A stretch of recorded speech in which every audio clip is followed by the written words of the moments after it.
Hi, thanks for joining us. We're here today at the Delaware Contemporary at Jen Hintz-Egger's studio as she is preparing for her show at the Mezzanine Gallery. Hi, Jen.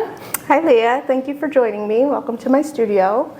I'm Jen, and I was born and raised here in Delaware. I studied painting at the University of Delaware, and I teach locally at the Newcastle County Art Studio in Newport and with the Deltec Visual Communications Department. You can also find me out in the woods. I like to go out running around in the creeks and splashing. I have a little boy who's 6 years old now, so we're always outside running around in the summertime. Fun. Now, this show that you're going to have at the Mezzanine Gallery is called Seeds of Life. Do you feel like maybe your time in nature has inspired this show, or maybe your work as a whole? Yeah, absolutely. I've said before that my life comes through the lens of my paintings, and my time outdoors definitely informs what comes onto the canvas. So when you come to the show, you might expect to find there's some native wildflowers in here that I've taken lots of reference pictures for on our hikes, and they come into the paintings. And then there's just lots of details of the woods. There's leaves and branches that comes into the work a lot. Okay, so that's a big part of your process.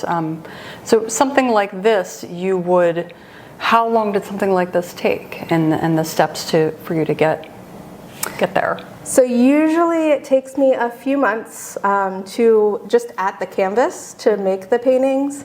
But overall, the ideas that are present in the show I've been working on for several years. So it's a progression of sorts. Some of the pieces in the show are studies that we're preparing for some of these larger pieces that you'll see.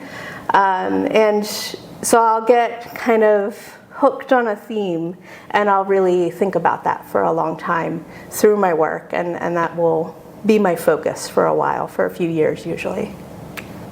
So I see a lot of repeated patterns throughout your work. Can you tell us a little more about that? Yeah, it's very important to the work. It's actually called the Seed of Life pattern, so that's where the name of the show comes from. So this six-pointed pattern that's in the middle, full moon here, is created using just compasses and overlapping circles to plan out where those points are. And when I overlap two of them and rotate the pattern, that gives me the 12-pointed pattern that I have here on the larger pieces. So you'll see that throughout the show, and there's a series called Memento Vivere that actually features that whole transformation from the Seed of Life to the 12-pointed pattern. And you can come and see these, or they'll be on view June and July on the Mezzanine Gallery, and you can meet me during the artist reception on June 6th.